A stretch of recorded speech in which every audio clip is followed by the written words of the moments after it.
DD news पर।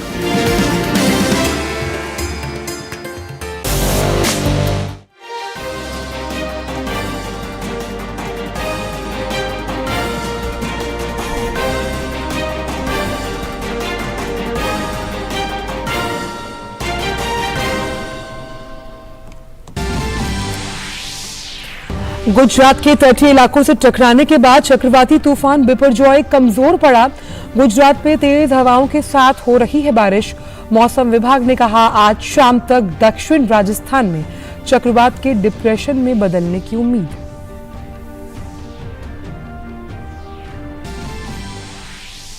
गुजरात के मुख्यमंत्री भूपेंद्र पटेल ने की अधिकारियों के साथ चक्रवात बिपरजॉय के प्रभाव की समीक्षा। एनडीआरएफ, एसडीआरएफ के अलावा army, navy, air force, Indian coast guard और बीएसएफ की टीमें राहत कार्यों में जुटी।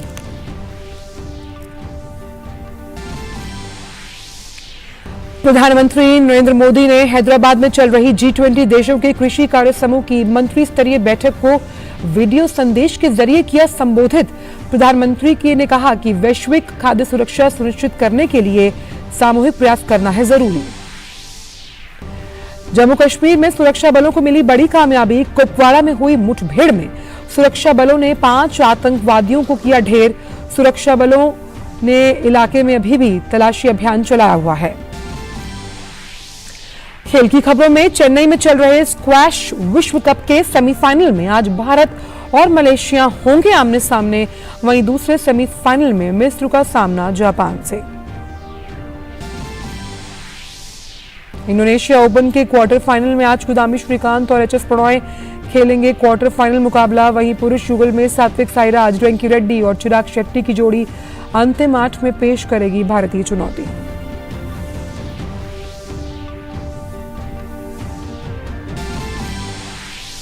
और ऑस्ट्रेलिया और इंग्लैंड के बीच ऐतिहासिक एशेज सीरीज का आगाज आज से बर्मिंघम में एजबेस्टन के मैदान पर खेला जाएगा पहला मैच।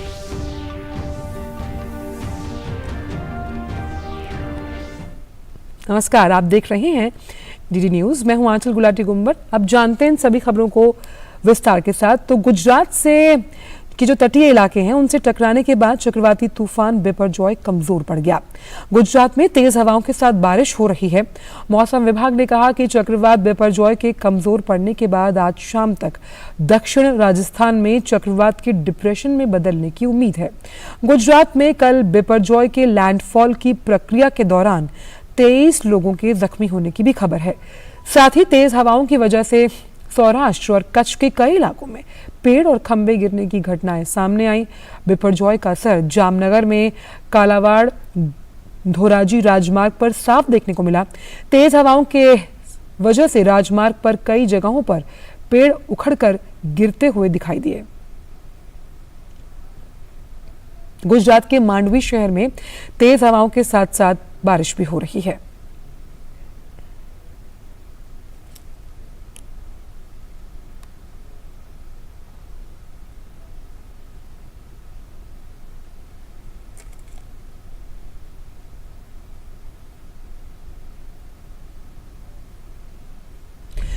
तो गुजरात के तटीय इलाकों में चक्रवाती तूफान बिपरजॉय का प्रभाव देखने को मिल रहा है। तूफान के असर से कच्छ के कई इलाकों में सड़कों पर पेड़ गिर गए, जिन्हें हटाने के लिए एनडीआरएफ के जवान जुटे हुए हैं।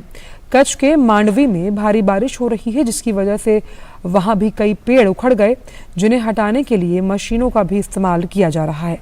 हालांकि भारी बारिश की वजह से इस अभियान में दिक्कत आ रही है।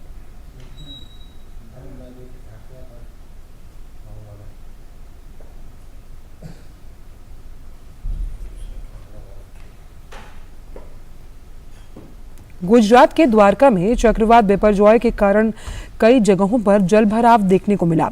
एनडीआरएफ कर्मियों ने रूपेन बंदर के निचले इलाके में फंसे 2 लोगों को बचाया।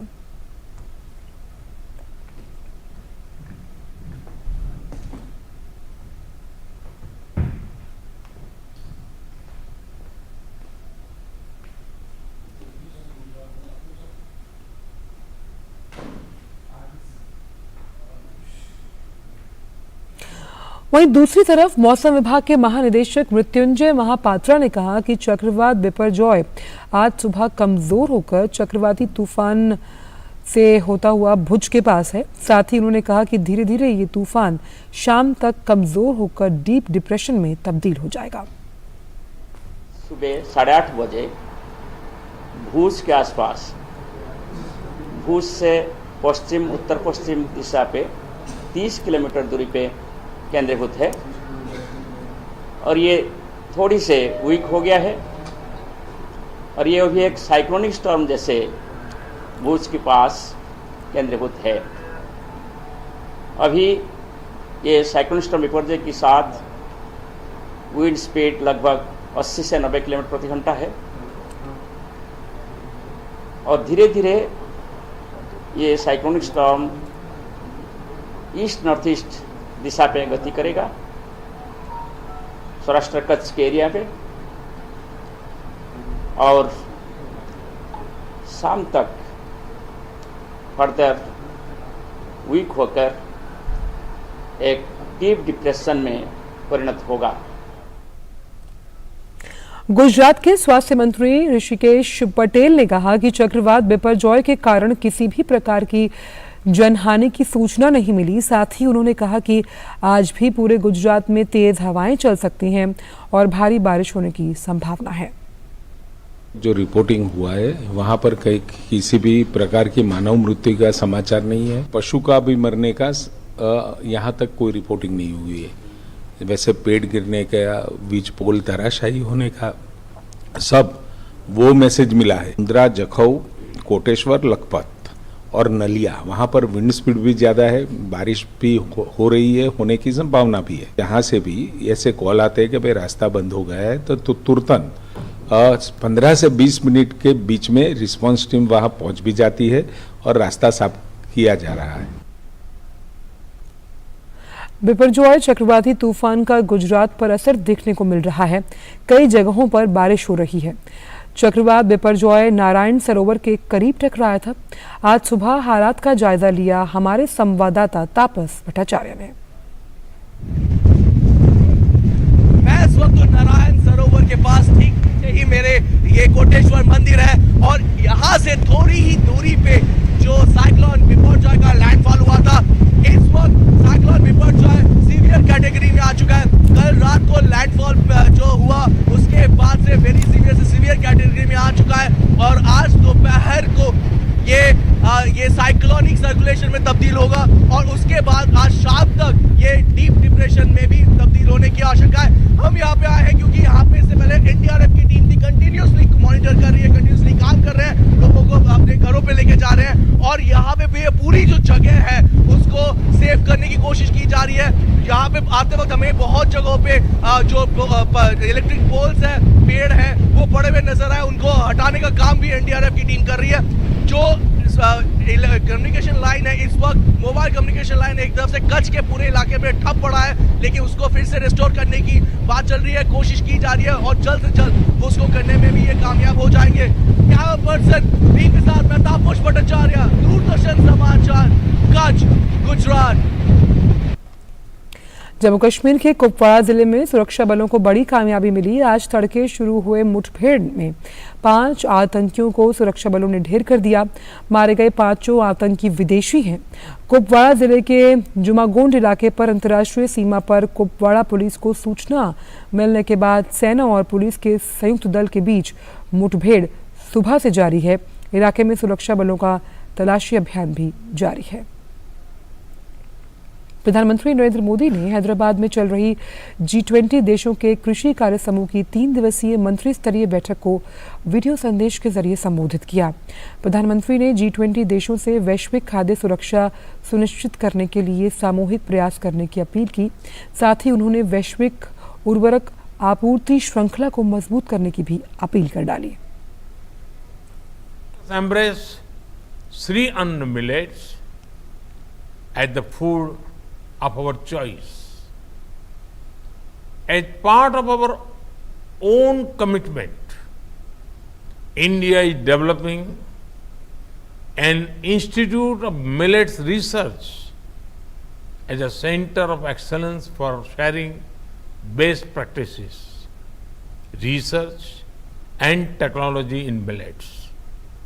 Friends, I urge you to deliberate on how to undertake collective action to achieve global food security.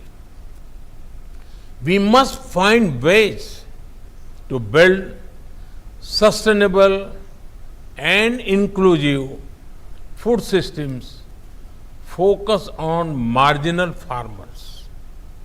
We must find ways to strengthen global fertilizer supply chains. प्रधानमंत्री ने दुनिया भर में कृषि क्षेत्र में अपनाई जा रही अलग अलग पद्धतियों का उपयोग कर किसानों को सशक्त करने की बात कही। साथ ही उन्होंने ग्लोबल साउथ के छोटे और सीमांत किसानों के लिए किफायती उपाय पर भी विचार करने पर जोर दिया।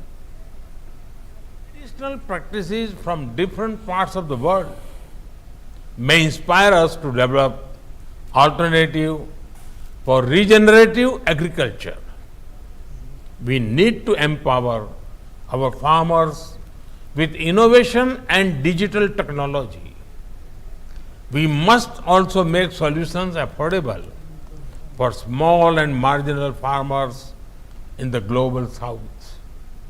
There is also an urgent need to reduce agriculture and food waste and instead invest in creating wealth from waste. और फिलहाल खबरों में वक्त एक छोटे से ब्रेक का।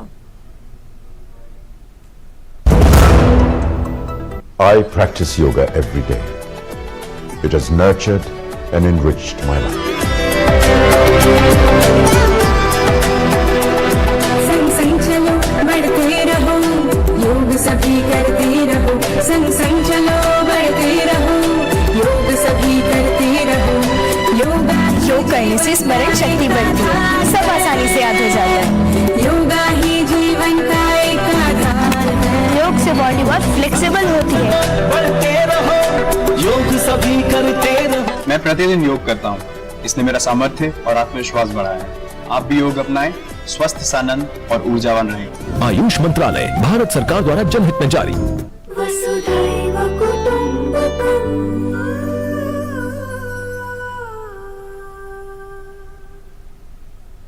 अर्जुन, 10th में you made us really proud. अब आगे क्या सोचा है? पापा, मैंने IIT जाना है और इंजीनियर बनना है। थिंक IIT, थिंक विद्या मंदिर। ब्रेक के बाद सभी का स्वागत। और अब खबरों के कारवां को बढ़ाते हैं आगे। हैदराबाद में कल शुरू हुई G20 देशों की कृषि कार्य समूह की मंत्री स्तरीय बैठक पर देखिए हमारे संवाददाता OP यादव की ये खास रिपोर्ट। G20 देशों के कृषि कार्य समूह की 3 दिवसीय मंत्री स्तरीय बैठक गुरुवार से हैदराबाद की मेजबानी में शुरू हो गई। बैठक में G20 सदस्य देशों के 19 मंत्री स्तरीय प्रतिभागियों सहित 10 अंतर्राष्ट्रीय संगठनों के अलावा 200 से अधिक डेलीगेट भाग ले रहे हैं। सम्मेलन के पहले दिन केंद्रीय कृषि एवं किसान कल्याण राज्य मंत्री कैलाश चौधरी ने एक भव्य प्रदर्शनी का उद्घाटन किया। प्रदर्शनी के अलावा कृषि से संबंधित क्षेत्रों में भारत की उपलब्धियों का प्रदर्शन किया गया। उद्घाटन के बाद एग्रीकल्चर डिप्टी मीटिंग की शुरुआत के बाद शीर्ष भारतीय कृषि आधारित कंपनियों और स्टार्टअप्स की भागीदारी के साथ managing agri business for profit, people and planet और connecting the digitally disconnected, harnessing the power of digital technology in agriculture शीर्षक वाले 2 कार्यक्रम आयोजित हुए। इस दौरान प्रेस मीडिया को संबोधित करते हुए केंद्रीय कृषि एवं किसान कल्याण मंत्री नरेंद्र सिंह तोमर ने कहा कि वैश्विक जलवायु परिवर्तन की चुनौतियों से निपटने के साथ कृषि क्षेत्र सतत विकास लक्ष्यों को लेकर सदस्य देशों के बीच रोड मैप तैयार करने जैसे कई महत्वपूर्ण विषयों पर दिन तक चर्चा होगी। भारत को जब अध्यक्षता मिली तो निश्चित रूप से प्रधानमंत्री नरेंद्र मोदी जी के नेतृत्व में सभी संबंधित लोगों ने विचार पूर्वक विमर्श के लिए एक थीम तय की, एक पृथ्वी, एक परिवार, एक भविष्य। और इस थीम के आधार पर अनेक विषयों पर विचार विमर्श संपन्न हो रहा है। कृषि के क्षेत्र का विषय है तो मुख्य रूप से खाद्य सुरक्षा, जलवायु परिवर्तन, मूल्य श्रृंखला, इस प्रकार के विषय हैं। इस दौरान केंद्रीय कृषि राज्य मंत्री कैलाश चौधरी ने कहा कि सदस्य देशों में खाद्य सुरक्षा की जरूरतों को देखते हुए भारत पोषण आधारित खाद्यान्न उपलब्ध कराने में अग्रणी भूमिका निभा रहा है।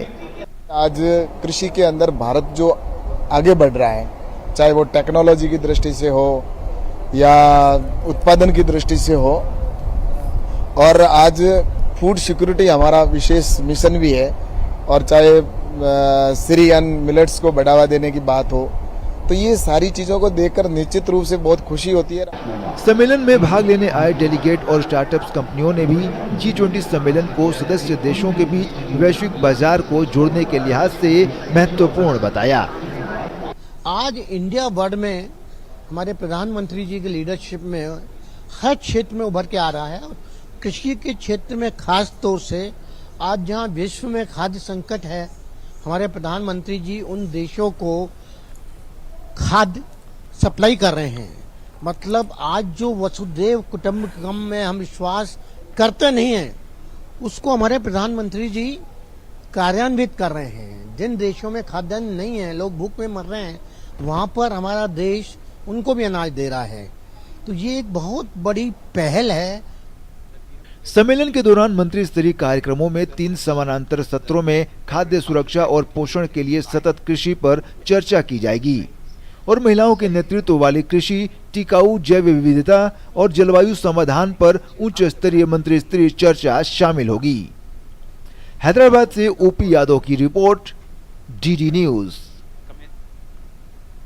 और बात करते हैं मणिपुर की, तो पूर्वोत्तर राज्य मणिपुर में हिंसा की ताज़ा घटना में केंद्रीय मंत्री के घर में आग लगा दी गई। गुरुवार देर रात विदेश राज्य मंत्री आर.के. रंजन सिंह ने कोंगबा स्थित उनका जो आवास था वहां आग लगा दी गई। घटना के समय केंद्रीय मंत्री घर पर नहीं थे। आर.के. रंजन सिंह ने सभी से शांति की अपील की। गौरतलब है कि केंद्र सरकार राज्य में शांति बनाए रखने के लिए लगातार कदम उठा रही है। अभी हाल ही में केंद्रीय गृह मंत्री अमित शाह ने राज्य का दौरा कर स्थिति का जायजा लिया था। खबर उत्तराखंड से, जहां के मुख्यमंत्री पुष्कर सिंह धामी केदारनाथ आपदा के 10 वर्ष पूरा होने पर आज केदारनाथ धाम पहुंचे। मुख्यमंत्री धामी ने सुबह केदारनाथ धाम पहुंचकर बाबा केदार के दर्शन के बाद पूजा अर्चना की, साथ ही आपदा के शिकार लोगों को श्रद्धांजलि अर्पित की। उन्होंने कहा कि आपदा के बाद प्रधानमंत्री नरेंद्र मोदी ने केदारनाथ मंदिर के पूरे परिसर को एक नया स्वरूप देने का काम किया है। मैं आदरणीय प्रधानमंत्री मोदी जी का भी धन्यवाद करना चाहता हूं कि उन्होंने इस पूरे परिसर को एक नया स्वरूप देने का काम किया है, भव्य केदार और दिव्य केदार बनाया है। जो यहाँ पर काम करना एक कठिन चुनौती हुआ करता था, उसको एक मास्टर प्लान बनाकर बाबा केदार का भव्य निर्माण और दिव्य निर्माण यहाँ पर हुआ है। खबर जम्मू कश्मीर से, जहां G20 के सफल आयोजन के बाद सीमा सुरक्षा बल के हौसले अब बुलंद है।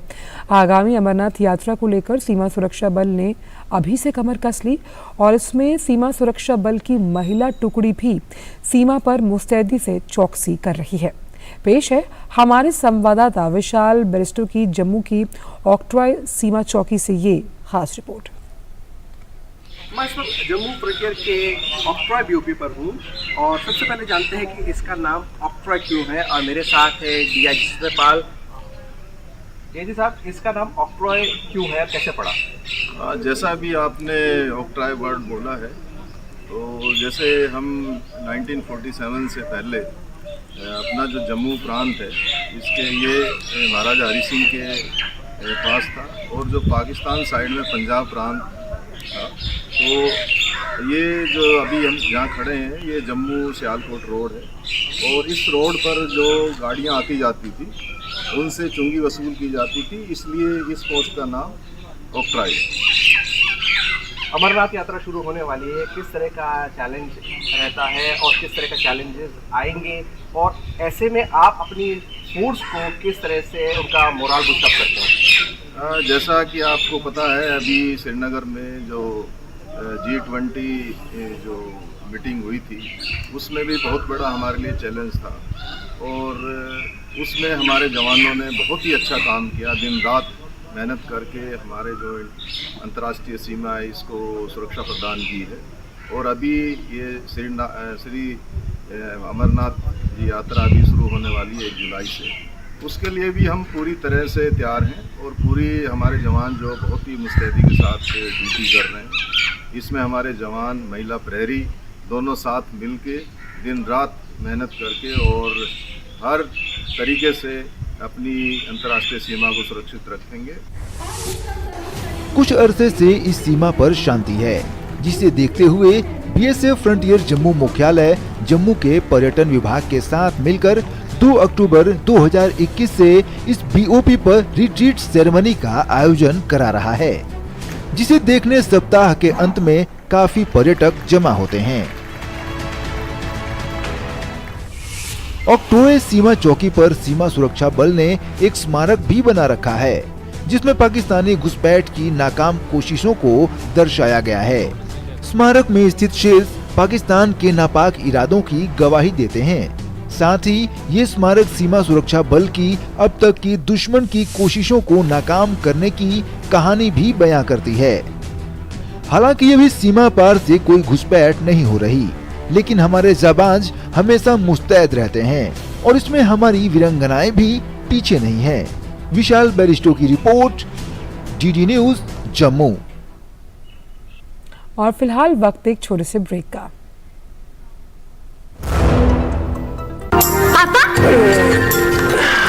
पापा, क्या आर्यभट्ट ने जीरो की खोज की थी?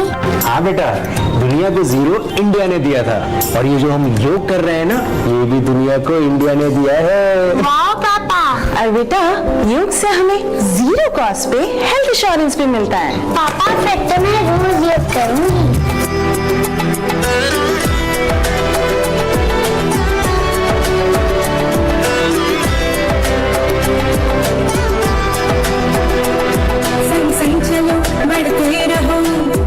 सभी करते रहो, संग संग चलो बढ़ते रहो, योग सभी करते रहो।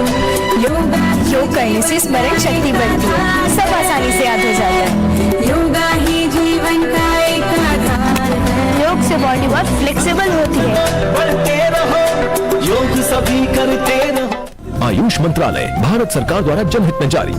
वसुधैव कुटुंबकम्।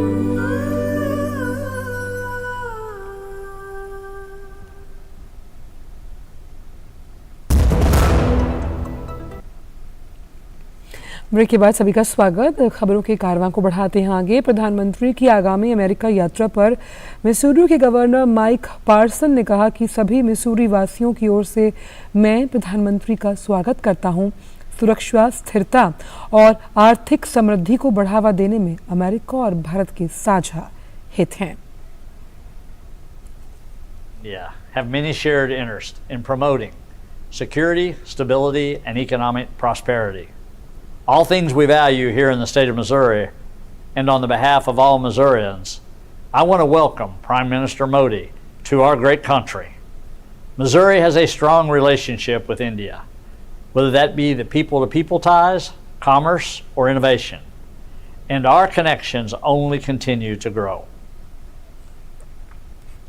प्रधानमंत्री नरेंद्र मोदी की आगामी अमेरिका यात्रा पर जॉर्जिया सांसद ड्रू फिगुरसन ने कहा कि अमेरिका और भारत के बीच संबंध रणनीतिक और वैश्विक हैं।